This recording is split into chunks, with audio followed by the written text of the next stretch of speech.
Oke, sip. Kita hari ini di acara Kongko Sore 60 menit berbagi. Ini merupakan kelas kita berbagi pengalaman untuk meningkatkan literasi keuangan kita. Nah, modul ini sebetulnya modul serial, jadi maksudnya itu ada satu bahan besar, tapi saya belah-belah modulnya supaya kita cukup untuk ngobrol di 60 menit. Nah, tapi setiap modul itu kalau teman-teman ngikutinnya belang-belang, kepotong-potong juga nggak apa-apa. Tapi kalau teman-teman bisa ikutin semua, itu bisa dapat ilmunya yang lebih lengkap. Targetnya apa sih? Targetnya kita mau bikin satu komunitas positif yang bisa yang bisa kita bareng-bareng bertumbuh di bidang investasi. Nah, ini topik-topiknya ada topik umum, ada topik tematik, sama ada topik khusus membahas saham. Nah, ada juga yang untuk orang-orang yang memang khusus emang niat untuk belajar lebih fokus ke arah saham, itu ada kelas khusus saya sebutnya itu express class. Nah, ini targetnya supaya nanti di dalam komunitas kita ngobrol itu bisa pakai bahasa yang sama. Jadi nanti kita ngomong misalnya, oh iya itu di garisan merah. Nah, nanti udah ngerti, oh garisan merah itu apa. Nah, ini kelas yang terdekat ini saya mau adain itu di Maret tanggal 19. Jadi kelasnya itu 2 hari. Habis selesai kelas itu nanti kita ada workshopnya kurang lebih 3 minggu. Di workshop ngapain? Nah, nanti kita bahas lebih detail ada di belakang. Ya, jadi untuk kelas yang terdekat, kelas express class ini ada di tanggal 19 dan 20 Maret. Oke, nah ini disclaimer. Jadi secara umum acara hari ini atau acara 60 menit berbagi itu diadakan supaya kita bisa berbagi pengetahuan dalam hal edukasi literasi keuangan. Dan bahan-bahan di slide ini itu dibuat sedemikian rupa supaya mudah dimengerti. Namun pada kenyataannya di luar sana itu bisa aja proses perencanaan keuangan itu bisa lebih kompleks dari apa yang dijelaskan secara singkat di sini. Terus bahan-bahannya ini disadur dari banyak sumber sehingga merupakan hak intelektual bersama. Dan khusus di saham, karena hari ini kita bahas saham, di acara hari ini itu kita targetnya adalah belajar gimana cara kita mengelola aset kita di saham. Jadi nanti kalau misalnya ada kesebut, oh ya yang ini lagi naik, oh yang ini lagi begini, ini begitu, itu dalam ranah kita belajar. Nah, keputusan untuk beli atau jual itu tergantung ada di tangan teman-teman sekalian. Jadi resiko investasi atau kerugian itu ada di tangan teman-teman sendiri sebagai investor. Nah, ini sekilas mengenai saya. Kalau teman-teman yang udah lama mungkin udah hafal. Jadi buat teman-teman yang baru, saya itu dari IT, sebetulnya background-nya dari IT. Nyemplung ke arah keuangan itu dari 12 tahun yang lalu kurang lebih. Nah, ini ada slide sedikit untuk perencanaan keuangan. Jadi tahapan pembentukan aset itu ada 3 tahapan secara umum. Yang pertama yang teman-teman harus bikin itu adalah emergency fund. Apa sih emergency fund? Emergency fund itu adalah dana darurat. Jadi contoh misalnya amit-amit deh, tiba-tiba kendaraan mogok, harus diservis dan biayanya cukup besar. Nah, ini dipakai dari emergency fund. Atau ada keluarga yang sakit, butuh dana untuk pengobatan. Nah, ini diambil dari emergency fund. Emergency fund secara literasi, secara baku textbook, itu bentuknya cash supaya bisa langsung dipakai, dan nominalnya antara 3 sampai 6 bulan biaya hidup. Kalau emergency fund udah terbentuk, selanjutnya itu adalah kita bikin bahasa saya ini family reserve fund. Jadi orang-orang yang udah punya keluarga terutama, ini lebih diutamakan untuk mempunyai ini. Apa itu? Itu adalah dana cadangan yang perlu kita persiapkan untuk supaya keluarga kita bisa mendapatkan taraf hidupnya nggak terganggu. Contoh, kalau yang sekarang reserve fund ini kepake asumsi kalau yang orang-orang di luar sana atau teman-teman kita itu yang terpengaruh income-nya karena COVID. Nah, ini yang berfungsi itu adalah reserve fund ini, dana cadangan. Reserve fund ini bentuknya itu liquid, jadi yang bisa dicairkan mungkin dalam 2-3 bulan. Contohnya adalah deposito bulanan atau deposito tribulan. Atau kalau mau dalam bentuk saham, ini juga bisa saham-saham yang memang stabil. Terus yang selanjutnya, kalau reserve fund udah bisa terbentuk, itu selanjutnya adalah kita siapkan untuk dana kehidupan. Definisi dana kehidupan di sini adalah kita harus mempersiapkan dana untuk masa tua kita nanti, supaya kita taraf kehidupan kita nggak turun, dan generasi selanjutnya itu tidak ketambahan beban untuk memenuhi kebutuhan kita. Nah, ini bentuknya ini bisa aset produktif. Aset produktif ini yang paling saya pribadi suka itu ke arah saham. Karena saham itu bisa banyak fungsinya. Salah satu yang dipakai, kita bisa masuk ke reserve fund. Dan ada beberapa sisi income. Jadi bisa income dari capital, bisa income dari dividen. Nah, ini nanti kita bahas di minggu depan. Di 2 minggu lagi, berarti 2 minggu lagi nanti kita bahas plus minus dari investasi di saham. Oke, nah sebelum kita masuk ke yang live fund, berarti dari emergency fund ke bawah ini kita harus penuhin. Nah, saham itu bisa berfungsi di dua ini, di reserve fund sama di dana untuk pensiun. Oke, nah ini ada topik-topik yang nanti kemudian hari kita akan bahas. Nah, ini seputar saham. Ini saya mengutip dari dari IG-nya Ellen May. Jadi secara umum yang paling berat atau tantangan yang paling harus kita hadapi, harus kita latih, itu yang paling tinggi itu adalah psikologi trading. Apa itu psikologi trading? Ya ini, kesabaran dan emosi. Jadi nanti teman-teman yang udah mulai nyemplung itu kadang-kadang gergetan, ini kapan sih masuk? Ini kapan sih jual? Aduh, kayaknya udah untung nih, jual ah.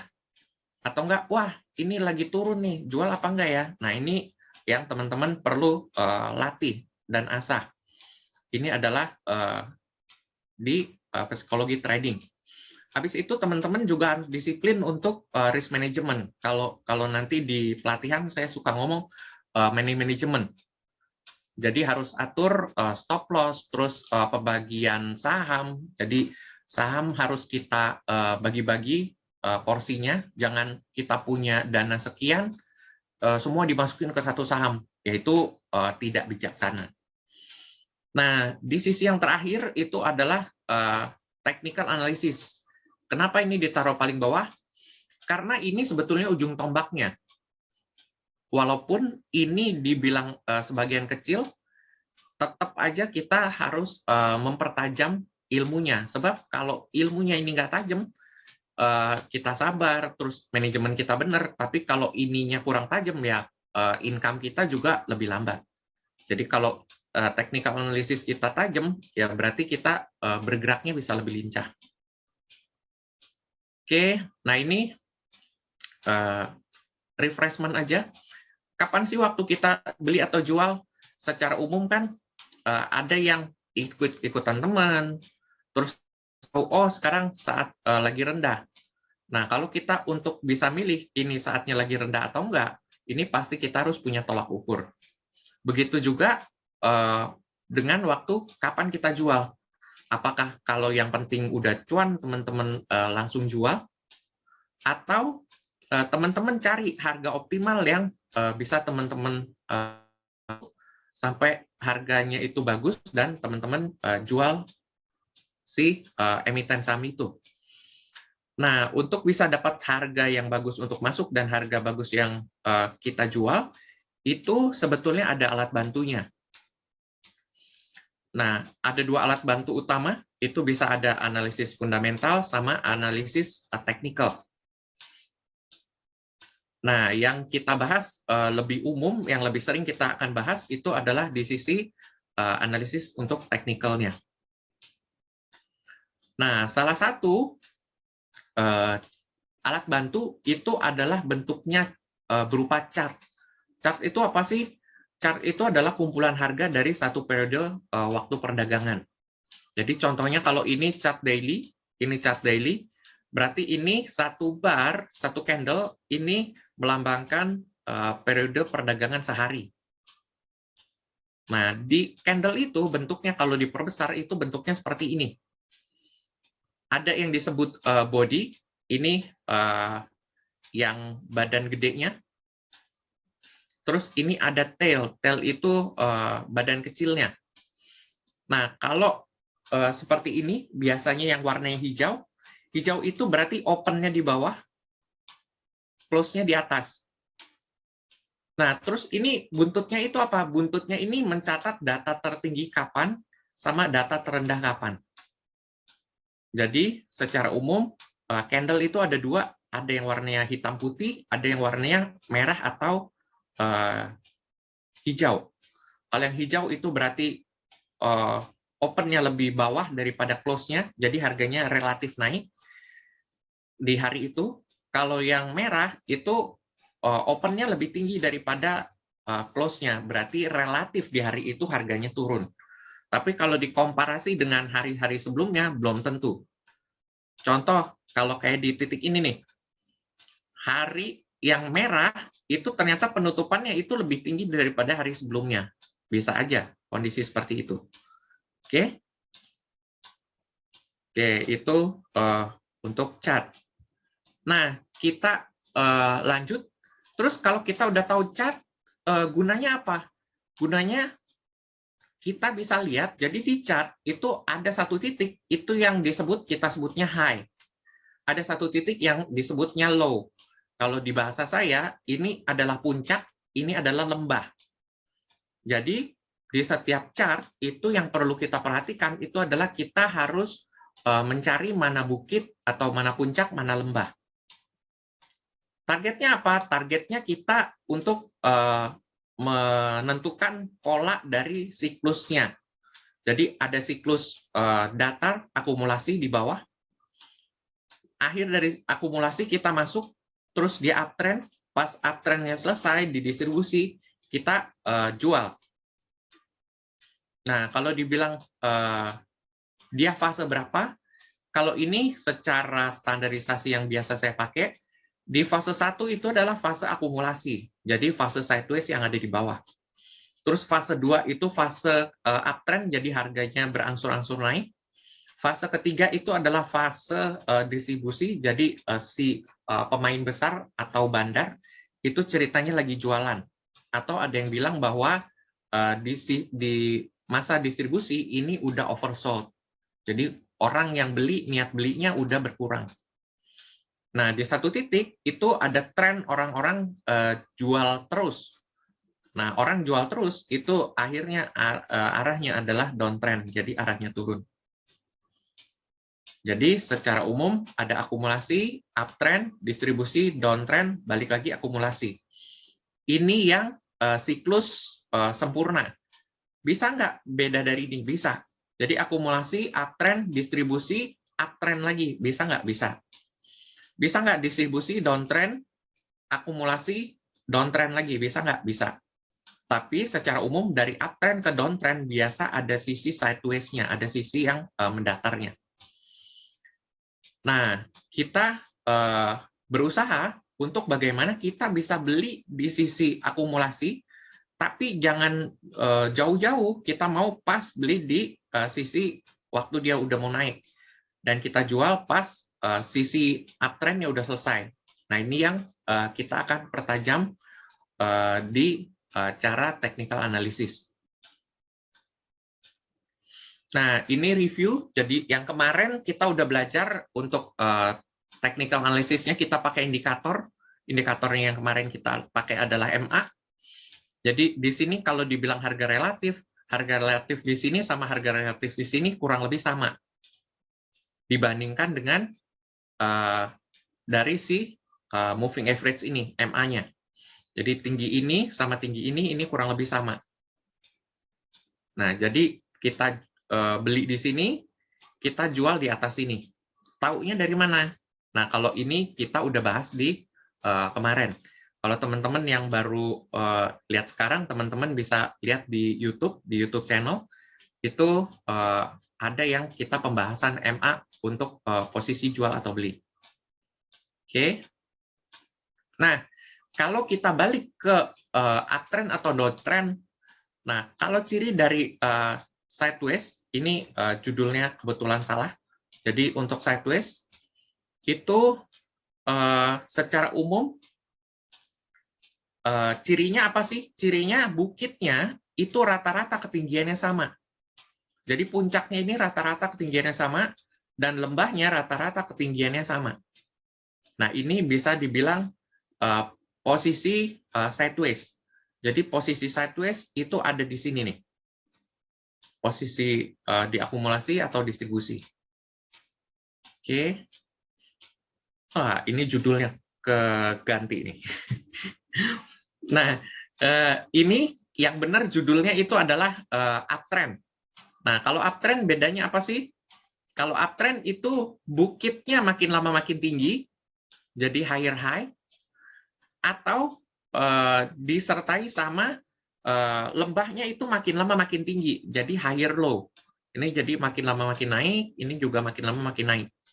Nah, ini cirinya dari uptrend, jadi di siklus 2. Nah, kebalikannya downtrend, kebalikannya si uptrend. Jadi bukitnya atau puncaknya makin lama makin turun, si lembahnya juga makin lama makin turun. Jadi ini bentukan downtrend. Jadi turun. Oke, sampai sini ada pertanyaan? Belum? Lala bisa ikutin? Bisa kok. Bisa ya? Oke ya, lanjut. Sip. Nah, terus ada lagi istilah support dan resisten. Apa sih istilah support dan resisten? Support dan resisten itu bisa diibaratkan seperti ini. Jadi ini ada satu garis, ada satu chart. Chart ini bisa kita kasih garis. Garisnya itu umumnya adalah puncak sama lembah. Puncaknya itu kita sebutnya jadi atap, lembahnya itu jadi lantai. Nah, garisan ini yang kuning itu kita sebutnya support. Jadi garisan si lantainya sebagai penahan kita berpijak. Atap ini sebagai batas atas. Jadi batasan yang coba ditembus. Jadi kalau di gambar sini, ini dari sini naik ke atas, mentok ke sini, balik lagi turun. Begitu balik turun, dia mantul lagi. Nah, ini jadi lantainya, ini jadi atapnya. Oke. Nah, kalau kita lanjut kayak begini. Kalau di sini atap. Kalau di sini waktu pada saat ini atap. Lantainya ada di mana? Ayo, teman-teman sumbang apa ya? Sumbang pendapat. Yang warnanya coklat kan? Yang warnanya coklat. Nah, di sini kedua. Ya berarti ya? Iya betul. Oke, ada pendapat lain dari teman-teman lain? Belum? Oke. Iya, jadi secara umum kalau di posisi begini, berarti atapnya itu si merah, Jadi resistennya itu si merah, supportnya di mana? Supportnya di coklat. Jadi lantainya ada di coklat ini. Jadi garisan yang udah garisan atap yang udah berhasil ditembus itu akan menjadi lantai. Cirinya adalah dia akan bahasanya itu di retest. Jadi dia dites dulu nih lantainya kuat nggak? Contoh kayak di sini pas dia dicoba lantainya kuat nggak? Ternyata lantainya nggak kuat, dia turun lagi. Dia turun lagi, dia bertahan di lantai yang di bawahnya. Udah gitu dites, oh oke, kuat, dia naik. Naik, berhasil tembus, terus dites ubinnya ini, yang si coklat ini sekarang kuat nggak? Dites, oh kuat, dia mantul, naik. Balik ke sini, ibarat kata kejeduk atap, dia turun lagi. Oke, untuk support dan resisten, ada pertanyaan? Nggak? Oke, sip. Kita lanjut. Nah, ada satu yang secara umum nanti kalau teman-teman di luar sana atau di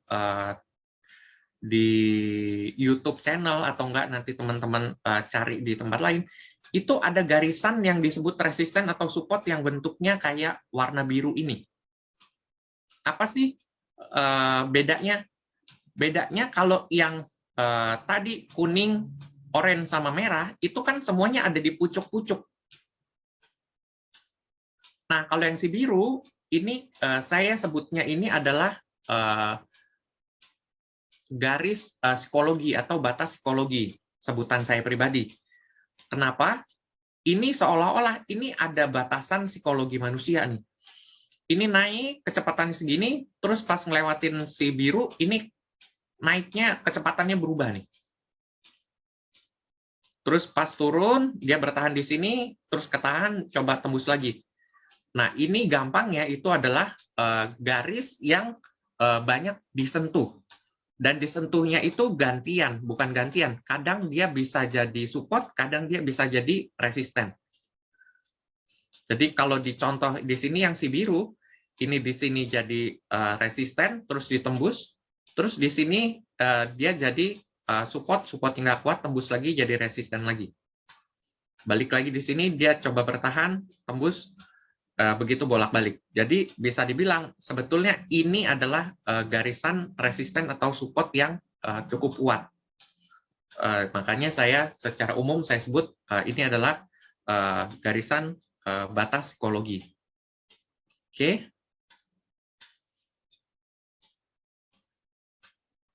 Nah, terus ada juga yang disebut garisan tren.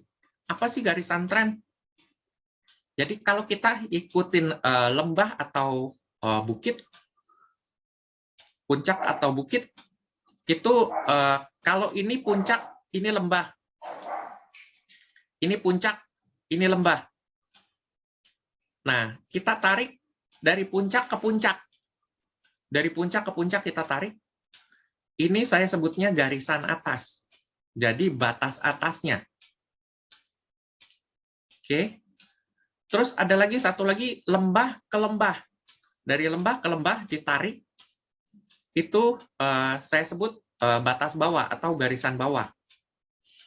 Nah, terus kadang ada pertanyaan, kok kalau mau tarik garis batas itu, jarum-jarumnya itu dipakai apa enggak sih? Nah, kalau saya pribadi relatif.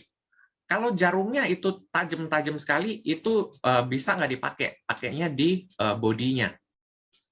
Jadi contoh, kalau kayak begini nih, ini jarumnya kan tiba-tiba tajam, terus tiba-tiba hilang, dan badannya kecil sekali. Kalau yang seperti ini, biasa saya pakai langsung dari badannya. Nah, di sini itu ada pucuknya nih. Nah, yang di sini saya pakai pucuknya. Karena ini masih segaris, selaras. Nah, ini kapan pakai pucuk, kapan pakai badannya, nanti berjalannya teman-teman udah sering latihan, itu akan lebih dapat feeling-nya. Oke, secara umum, yang teman-teman bisa apa ya, yang teman-teman bisa simple kerjakan. Ini untuk tarikan garis tren, yang paling simpel adalah puncak ke puncak. Jadi dari puncak sebelumnya ke puncak selanjutnya, dari lembah sebelumnya tarik ke lembah selanjutnya. Oke. Nah, ini kalau dilanjutin seperti ini,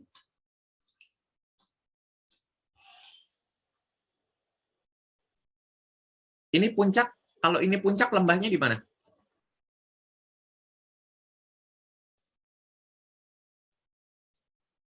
Kalau ini puncak, kalau gambarnya udah seperti ini, kalau ini kita ambil dia sebagai puncak karena dia yang paling tinggi, lembahnya, oke. Ini kita tarik dulu dari puncak ke puncak. Nah, di sini itu adalah lembahnya. Jadi kita tarik lagi dari lembah ke lembah. Oke. Nah, yang teman-teman bisa perhatikan di sini, ini kemiringan garisan atas, ini makin lama makin naik. Dari tadinya segini, taruhlah kurang dari 30 derajat, terus dia naik ke 30 derajat. Jadi kemiringan si hijau ini lebih apa ya, lebih naik daripada si coklat.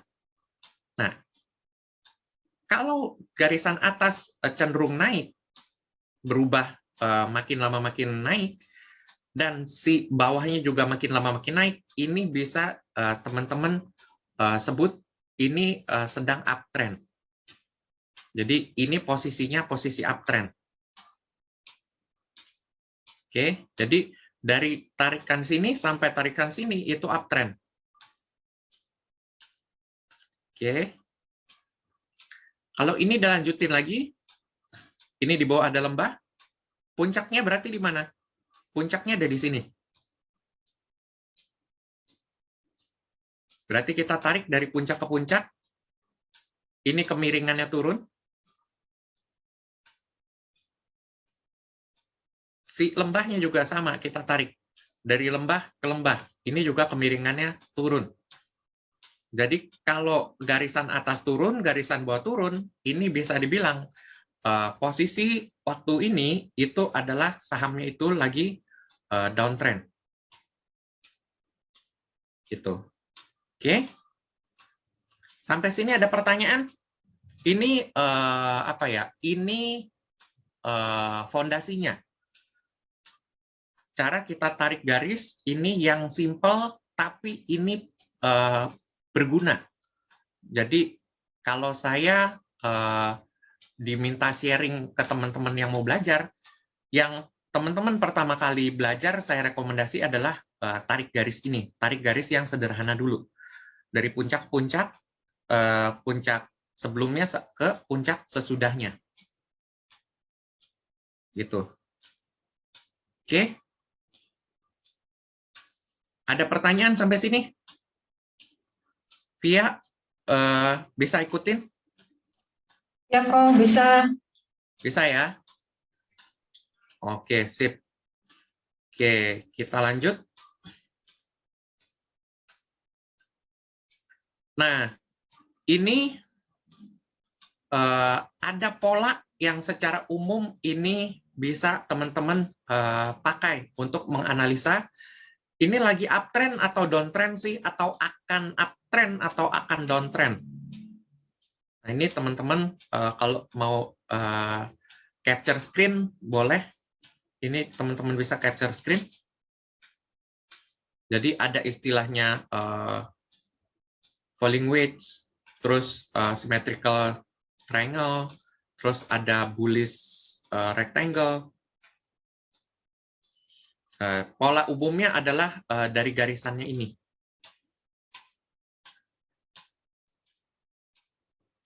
Oke. Nah, ini pola-pola yang diprediksi setelahnya itu uptrend. Jadi kalau udah nemu yang tipenya falling wedge begini, jadi kemiringan atasnya turunnya lebih tajam daripada dasarnya. Kalau dia berhasil ditembus dan retestnya sukses, ini akan up, naiknya lebih cepat. Falling wedge, terus symmetrical triangle, ini kurang lebih sama. Terus ini bullish rectangle, ini juga mirip. Yang penting ada retestnya nih. Selalu ada retestnya. Ini juga ada retestnya. Terus ini inverse head and shoulder. Terus ini ada bentuknya cup and handle. Cup and handle gampangnya ini jadi kayak mangkok, terus ada gagangnya lurus dikit, terus tembus ke atas. Habis tembus, retest. Kalau retestnya sukses, ini langsung naik.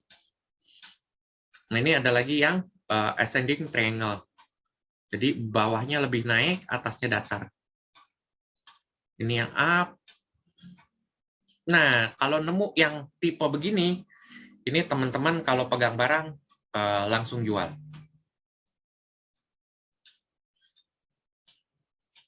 Oke, ini pola yang untuk downtrend.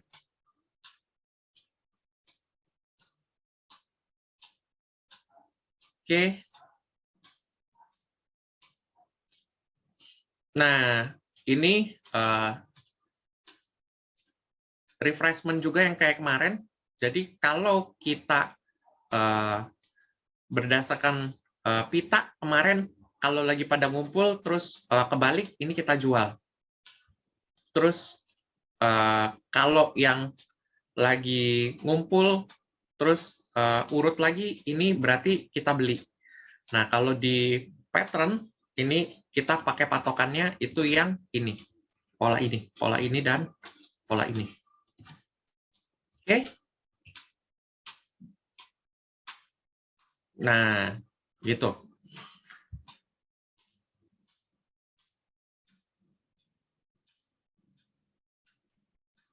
Oke, bahannya hari ini sampai di sini.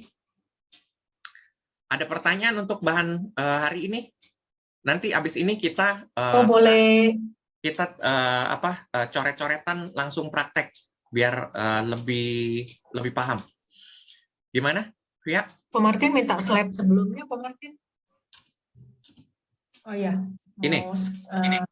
Screenshot dulu. Ya, thank you. Oke. Dah. Nah, ini yang tadi di depan saya cerita.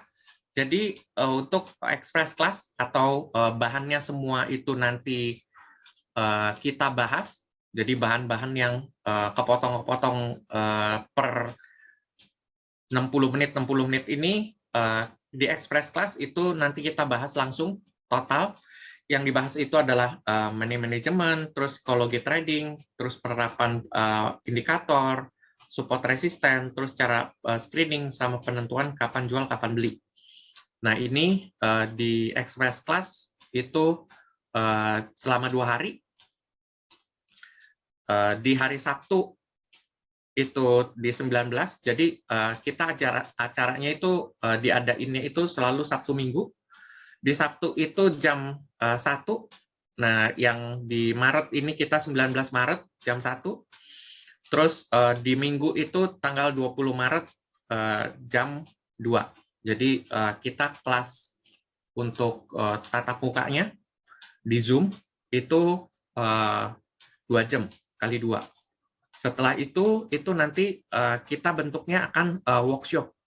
Jadi nanti saya kasih study case, nanti dari study case itu teman-teman berusaha untuk mengerjakan atau supaya teman-teman dapat pengalamannya. Gitu. Nah, ini teman-teman kalau yang mau register atau mau daftar, ini teman-teman bisa langsung daftar di Bitly ini. Gitu ya. Oke, sip. Nah, sekarang kita masuk ke latihan garis-garisnya.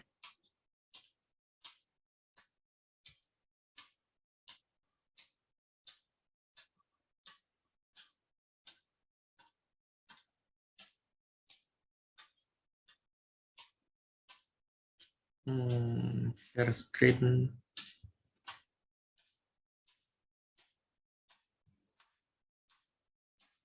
Oke.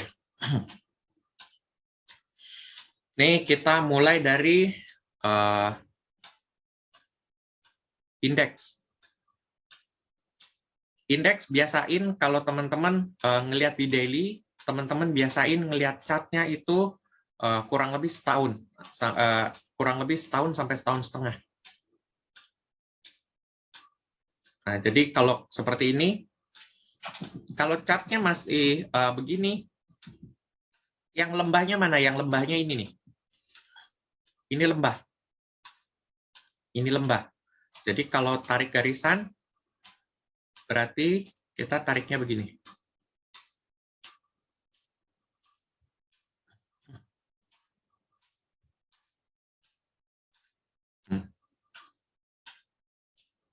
Ini garis bawahnya naik.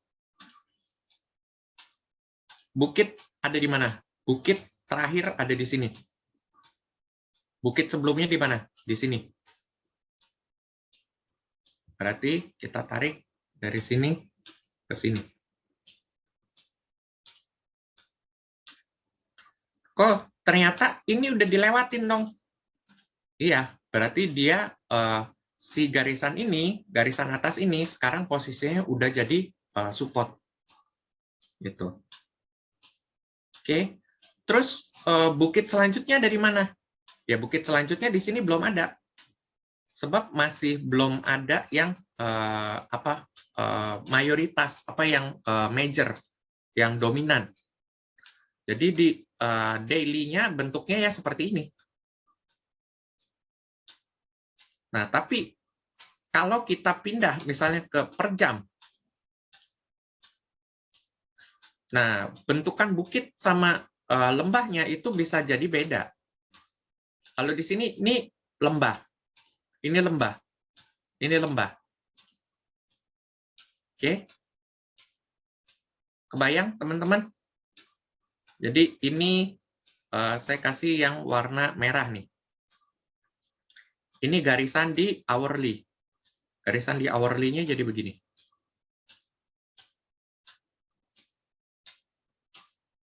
Ini merah, terus habis merah si merah muda.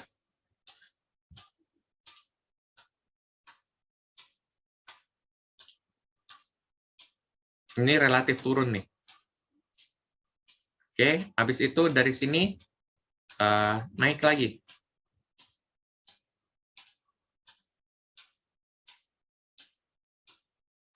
Tapi secara umum polanya ini adalah masih up bawahnya. Yang atasnya sama atasnya kalau di yang dominannya hasilnya begini.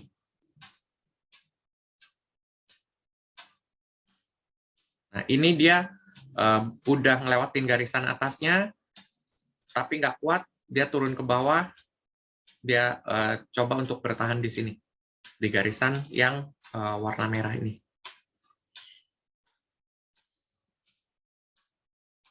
Oke.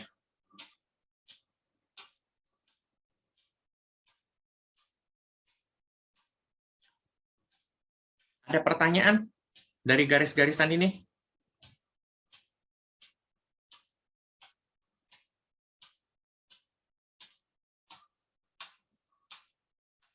Belum? Oke. Ini kita clear.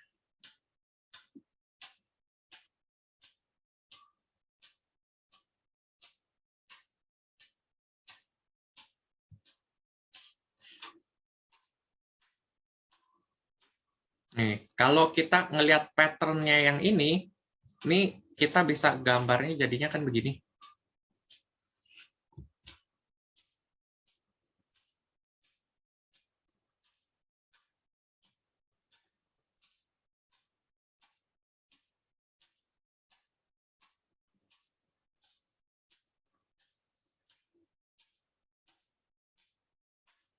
Nah, ini kalau begini, teman-teman tadi ada udah yang di pattern. Ini kan ada nih. Sideways, naik, retest, up.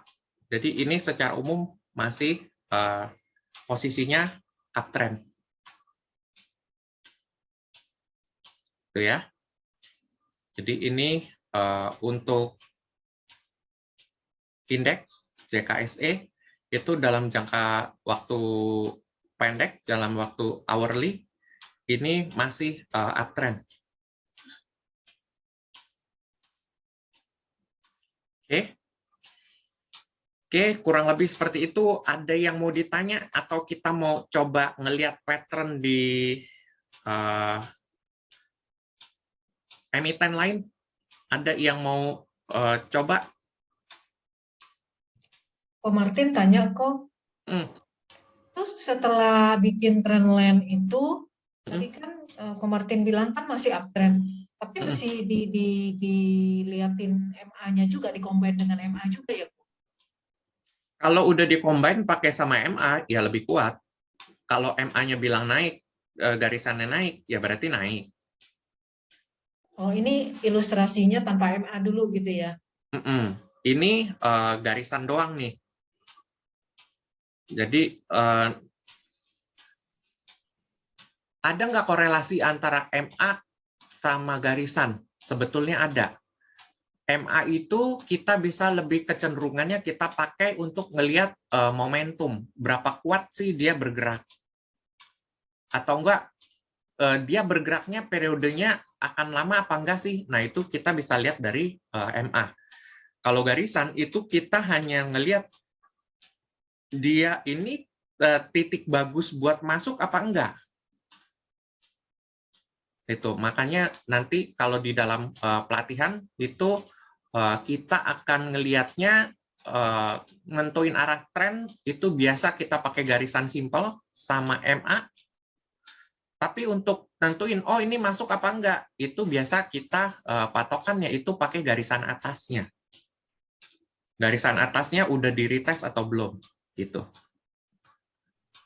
Lalu dalam kondisi apa Ko Martin intervalnya itu 4 jam, 1 jam, 1 hari gitu untuk bikin trendline tadi gitu, dalam kondisi gimana?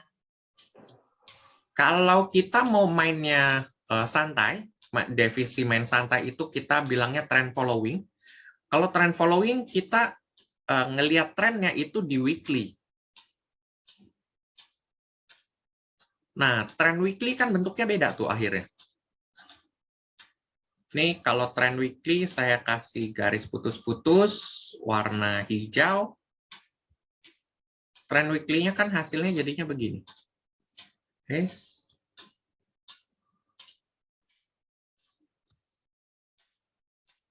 Trend weekly-nya kan hasilnya jadinya begini.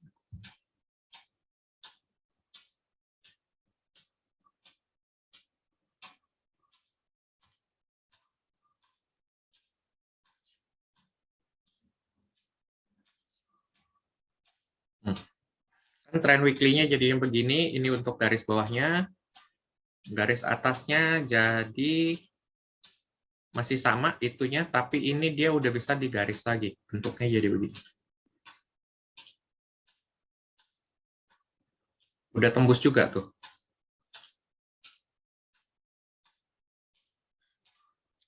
Tinggal dilihat pas tembusnya, retestnya oke nggak? Kalau retestnya oke, ini bisa mantul naik. Gitu. Ini kita pakai trend following. Jadi trend following kita ngelihat pattern-nya itu pakai weekly, untuk masuknya itu pakai daily-nya. Nah, itu lebih kelihatan di daily-nya. Terus nariknya sama setahun juga ya kok? Kenapa? Kalau weekly sama daily ini setahun juga ya? 1 tahun juga ya? Kalau di weekly kita lihat itu kurang lebih 5 tahun. Oh, lebih panjang lagi ya? Lebih panjang, supaya polanya kelihatan. Kalau daily? Di daily setahun, setahun setengah. Ini weekly kalau kita lihat begini kan kelihatannya cuma sepotong begini kan. Kalau kita ambil 5 tahun, bentuknya lain. Kelihatan bahwa ini kenaikannya ini lebih cepat belakangan. Kalau ini kan kita tarik hasilnya begini.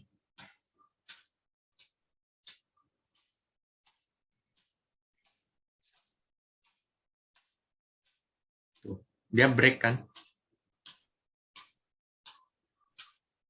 Kebayang nggak? Jadi setiap periode itu bisa, bukan setiap periode ya, setiap time frame itu polanya bisa beda. Setiap time frame polanya bisa beda. Dan nanti ini kalau dikecilin lagi, ini bisa polanya, oh ini udah nggak bisa dikecilin lagi kalau yang di Yahoo. Jadi seolah-olah kalau ini kan satu siklus nih. Dari bawah naik, turun, naik lagi. Berarti satu siklusnya kan segini nih. Tapi di dalam siklus besar itu ada siklus kecil. Siklus kecilnya di mana? Ya ini. 1, 2, 3. Kebayang nggak? Lembah-lembah kecil ya kok ya. Jadi lembah-lembah kecil. Cuman kalau kita lihat di weekly, yang dominan ya ini sama ini. Ini sama ini, dominan. Itu makanya kalau di daily kita butuh ngelihatnya itu setahun setengah. Kalau di weekly saya lebih rekomendasi teman-teman lihat 5 tahunan atau minimum 3 tahun. Itu. Kalau mau main cepat itu ada yang bilang scalping, ada yang bilang daily. Itu teman-teman ngelihat pattern-nya itu di day. Ngelihat pattern-nya di day atau di 4 hour. Nah, untuk eksekusinya itu di hour atau di 30 menit. Itu. Kalau tadi sebelum kita mulai itu ngebahas ITMG. Nah, ITMG kalau kita lihat di daily-nya sama di weekly-nya itu agak beda. Di daily. Di daily sama di main pola investment sama main pola trading-nya beda. Nih kita ganti ya. ITMG.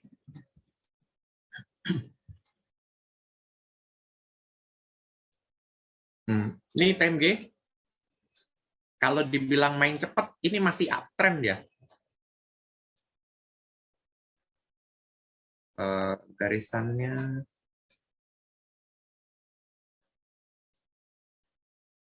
Tuh. Kalau main cepat, ini di 30 menit, ini masih uptrend.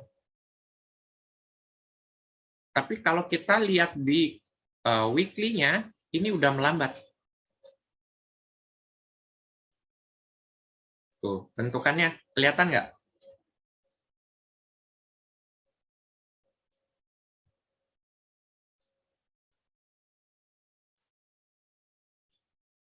Udah hampir nyentuh targetnya.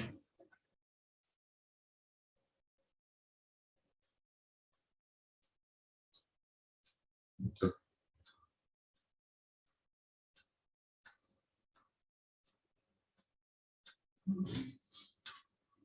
Oke, terjawab tadi pertanyaan Via? Aku. Ya, thank you. Itu ya. Oke. Oke, ini kita masih ada waktu. Kira-kira ada mau ngelihat pattern dari emiten lain kah?